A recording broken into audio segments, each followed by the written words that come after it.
my middle name is Rose, but I like to go by Jillian Rose just for anything writing purpose. My real last name is Liebenson, and that just is like not pretty. So I just chop that off for when I'm doing anything writer related. I guess the reason why we're talking today is kind of the background of how I came about writing my first novel, Don't Kiss and Sell, which is available on Amazon. Please go and download. Support the arts. Nice. Perfect. Well, I definitely want to get into that. I have lots of questions about that. But first and foremost, what do you think people's first impression of you is? Oh my God, that is such a good question. This is what I've grown to learn about myself in my ancient 33 years. Just kidding. I feel like I'm like 19. Um, People either absolutely they really gravitate towards me or they can't stand me. It's really one or the other. They either find my weird sense of humor funny and they say, "Oh, you're so funny," or they'll just say this girl is effing weird. Like they just want nothing to do with me. But that's okay. I'm not for everyone, and then at the same time, I don't need to like everyone, so that's okay. Right. And we all have our own individual personalities. And like I say a lot in these conversations, being human isn't one size fits all. That's the whole point of doing them, so that people can connect with others and kind of meet people and really get where they're coming from. Yeah. Doesn't mean you have to be their best friend, but at least you get a little bit more of an understanding about them, right? Exactly. That's what I really do try to do that. It's something that I've really, what's the word I'm looking for? It's something I've really aspired to over the years. I think I told you this before. I always say every single year, every New Year's Eve, I'm like, okay, next year, don't be so judgmental. You talked about the New Year's resolutions to be less judgmental and all of that. To think I mentioned to you, I had the same. And it wasn't necessarily judgmental, but it was the instinctive negative thought, which is judgmental. And so I think we do that a lot in our internal desire to compete and be on top, right? Yeah. And so that also was a motivation for doing these shows and having these interviews and really getting to know people and their story. So you mentioned in the beginning in your introduction about writing and passion, and I know you sent me a brief little bio. So kind of discuss what brought you to writing, because I don't think you began there, right? Okay. Yeah, that's where I'll start. So I have a little secret. In school, when we would get writing assignments such as essays or term papers and everyone was sitting there grunting, I secretly was excited. So that's how I knew, okay, you like to write. And for whatever practical reasons, when I went to college, I studied international business and marketing. And the only opportunity I had to write creatively was freshman year. All the freshmen had to take a seminar in composition. And honestly, out of probably all the classes I took in 4 undergraduate years, I think it was still my favorite one. It has to be. It's like the one I think about the most. And I don't know when the exact urge came about, but I just developed this like need to write a novel someday. And I never knew what I wanted to write about. I would sit at my computer and I would just scribble down like 3 to 5 pages of some whatever, something. And then I would just throw it away. It never went anywhere. And I ended up after college, my first writing stint, so to say, was when I was living in Tel Aviv. I had the opportunity to be the content editor for a tourism website, which is no longer in existence. But it was really fun. I got to manage a team of journalists, and they let me keep a blog that was from an American perspective. So that's when I really got to start writing, and then I came back to the States and I ended up taking a job selling life insurance. And that probably sounds like the used car salesman thing. You know what I mean? Just absolutely boring, horrific. I swear it was the craziest thing I've ever done. And after that experience, I thought to myself, oh my God, this is the material that you've wanted to write. So I took some time and I just did what they call a vomit draft, and I got everything out, and then I scrapped that about 18 times and then finally created the finished product.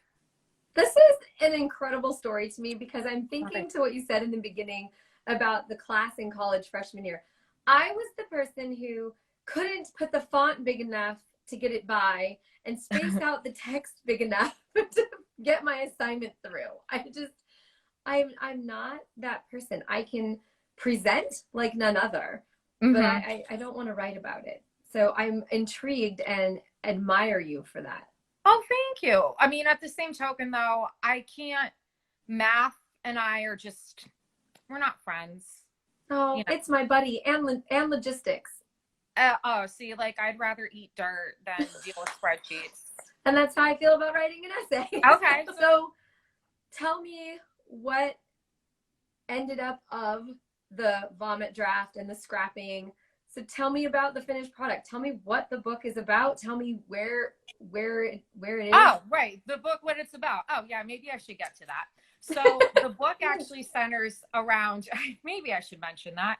So the book centers around the main character. Her name is Jaden, and she is involved in a high pressure sales job. And she starts to get really good at her job. And in order to keep climbing the corporate ladder at the pace that the managers really push for, she starts dabbling into stimulants. And then she does the crime that everyone ends up committing at some point but should never commit. And she ends up having a relationship with one of the senior vice presidents in the insurance agency. You can guess, I don't think I'm ruining anything when I say it doesn't end well. And so basically she's going through all these experiences. And at one point she gets into a car accident. It's not like debilitating, but it's just enough to kind of throw her on the couch for a while and make her think, you know, is all of this worth it? Is the price of success worth doing to yourself internally what you're doing? And then, of course, there's always, I incorporated a lot of body image issues in it. Jaden is thin, perpetually thin, and is like obsessed with looking good and obsessed with going to the gym and not eating anything that's going to put weight on her. But I try to do it in a way where it's like a dark humor. So my main goal with writing, honestly, is to address really serious mental health issues, but to do it in a way that might be and here's the thing where people are either going to love it or they're going to hate it. I try to incorporate humor so that it's more relatable and digestible. You know, for like a topic such as eating disorders are so taboo and so non-discussed that I figure if I can write a story that just incorporates the reality of these issues, that maybe they'll be discussed and maybe people won't be so scared, or they'll just be more compassionate and understanding. So 2 questions. One really quick one. Tell me again the name of the book. Don't Kiss and Sell. There we go. So everyone heard that. It's Don't Kiss and Sell. But I like the premise. I like where you're going. And I was going to ask you, it's so funny that you answered that, but I literally was going to ask you what you wanted people to get out of the book and what your passion through it was. And that's what you just answered about bringing to light those conversations about mental health and other kind of stigmatized conversations. And question about that. Do you think that with the comment you made about people will either love it or they'll hate it, do you think some of they'll hate it might come from identifying with it and facing it maybe? I think it's more so the kind of people that would look at it and say, this is a really serious topic and she's really making light of it. And like, how dare she? Someone with that kind of an attitude, I think, is someone that would disagree with it. I think people that have gone through something like that they would appreciate it. I mean, I can only speak for myself, obviously, but I know if I read other material that discusses something that I've personally gone through and there's an element of humor, I'm like, oh, me too.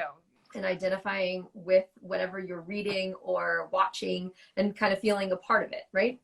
Yes, definitely. Oh, and I know that you did previously ask me kind of what the process was of after the whole, what I just call it a vomit draft. I know some other people use that term. It's not exactly a glamorous term, but it is what it is. So the writing process is not glamorous, by the way. It's really not. So I was in Pennsylvania, this beautiful metropolis of Wilkes-Barre, Pennsylvania. If it's outside Scranton, if anyone's watched The Office.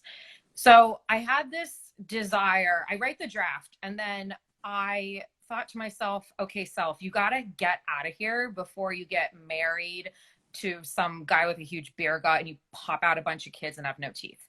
So I thought to myself, okay, where do I want to go? And I looked on the map and I thought, all right, I'm sick of winter, want to go somewhere warm. Where do I have friends? Boom, Los Angeles. So I'm saying all this is because when I moved out to LA, and even though the novel wasn't finished, I kind of had to take a hiatus from it just because I was so busy trying to make friends, establish a career, and the book just took a back seat. And then honestly, it was my mom that really got on my case, and she was like, when are you finishing this book? When are you finishing it? And I thought, and I moved in 2015 and the book wasn't available on Amazon until 2018. So it was literally a 5-year project. And when you add it all up. But I don't think that's bad. I think especially for a first project, right? Yeah. Making it good for you and something you were comfortable with putting out kind of has to go at your own pace, I would assume, a little bit. Yeah, I'd rather just, better done than never, I guess. Yep, absolutely. And you mentioned, so you moved initially from Pennsylvania to LA, and from what I understand, you're back in Pennsylvania right now. Mm-hmm. I am. Thank you, COVID. We're all a little limited these days. Yeah. Thank you, COVID. What is something that would surprise people to know about you? Oh my God. I feel like I'm such an open book that I don't know if there's a lot that would surprise people. I get really shy. I feel really shy sometimes. That's something I think a lot of people wouldn't realize. There are sometimes I'll be in a social situation and I'm like, I don't know, I just get like really nervous or shy, and I don't know why, because I can come off as a very extroverted person. But I do get really shy sometimes, and I'm someone that absolutely loves alone time. I hate to be around people constantly. I'm an only child. That doesn't surprise most people. And after a while, I just say to myself, okay, everyone needs to go away. Like, I just need to like lay in bed and eat snacks, and that's basically it. Okay, so what's your favorite snack? Oh my God, so many snacks. Oh my God, this is like okay. Ice cream. Like, and I'm sorry, but anyone that sits there and they actually follow the recommended serving size, there's 4 servings in a pint. Anyone that just eats 1 serving and puts it back in the freezer, bye. You're just goodbye. You don't even deserve to purchase. Okay, you eat the whole thing or you go home. That's it. Oh, and my friend Abby is commenting frozen berries. That's another one. That's something I've actually switched to frozen peaches because they don't stain. Good call. Good Mm-hmm. call. Yeah. Now, I agree with you on that. So ice cream is a big one in our house too. See, so do you eat the whole pint at once, or are you one of those people that How about the other day when my husband said, "Where did you put the Rocky Road back?" No. It's gone. She gone. Yeah, it's gone. And he eats a pint every time. I mean, or he'll eat half of this one and half of that one. Oh, I love doing that. Oh, okay. So I do that too. Sometimes people say peanut butter is a healthy food. Apparently if you eat the whole jar at once, not so healthy. And I'll take a bowl and I'll take the peanut butter and then I'll take jelly and I mix it together but I just eat it, and it's not a sandwich, and that way it's low carb, right? Sure. Sure. Yeah. Of course. Yeah, Low carb and definitely low sugars and fat. Oh, definitely healthy. Yeah, my snacking habits are actually pretty disgusting. I'll be single forever. It's fine. Oh my gosh, that's so funny. Yeah. Oh my gosh, you're the best. You know, this has been such a fun conversation. What next? So actually, this one of my friends, he's listening apparently. I'm working on two things. In addition to like the whole 9 to 5 marketing thing, which I find boring. I am working on two projects. The first, which is kind of tabled right now, is a second novel. The working title is West of the 405. And I like to describe it as a cross between Entourage and Sex and the City. So obviously anyone in Los Angeles, they'll understand the title. I'm just hoping and praying people from outside Los Angeles will think the title is interesting and pick it up. The second project I'm working on, and I'm so excited about this, is I'm turning a screenplay into a novel. And I'm working on a friend with this. I'm not going to say the name of everything because I don't know if he really wants me to, but it does center around a woman named Riley who has she's super successful and she's 31 and she does something stupid and ends up getting a felony and fired from her job. And then the plot, I guess you would say, is just based on her rebuilding her career. And she's such a firecracker and I'm obsessed with I love it. And I've never done a writing project with someone. I'm always on my own. So to have someone to go back and forth and bounce ideas, it's really cool. Like I'm just really excited for it. I love it. Yeah. Well, I can tell how excited you are, and the passion comes through when you speak about it, and the smile on your face. And oh, thank you. You're welcome. That's really, really neat. I think that's really cool to collaborate with someone else that enjoys your craft too, which is also probably very rewarding. It is. I hate wrapping up because this has been so much fun, but Thanks. I think we've covered so many things, and I am so appreciative of your time and your energy and your openness. You're not kidding. You are so transparent and just so putting yourself out there is incredible. And sharing as much of yourself as you've shared and your silly little snack secrets and all of the fun stuff that Jillian has to offer, not to mention the writing side and all of the inspiration for the writing. I appreciate you letting me and the people watching into that world. Oh, thank you. That's so nice of you to say. Yeah. I think I just reached a point and I was like, F it. I'm just going to be who I am instead of trying to put on some facade because wait, where is that getting me? I think when we tend to, I call it boarding up, but when we tend to board up, you can board up in multiple ways, but if you're not putting yourself out there, then how do you know you, let alone expecting anyone else to know you? Yeah, that's a really, really, really good point. Now that I kind of look back, I can see exactly that really makes sense. And we all do it. It's just a matter of recognizing, kind of like the judgment thing we touched on at the beginning, right? Yes, exactly. So before I ask you my last question to wrap up our conversation, is there anything else you wanted to share? Sure. I mean, I'll just, shamelessly do the plugs. Please go to Amazon and just search for Don't Kiss and Sell Jillian Rose. You can either purchase it for $14.99 or you can download it for $2.99.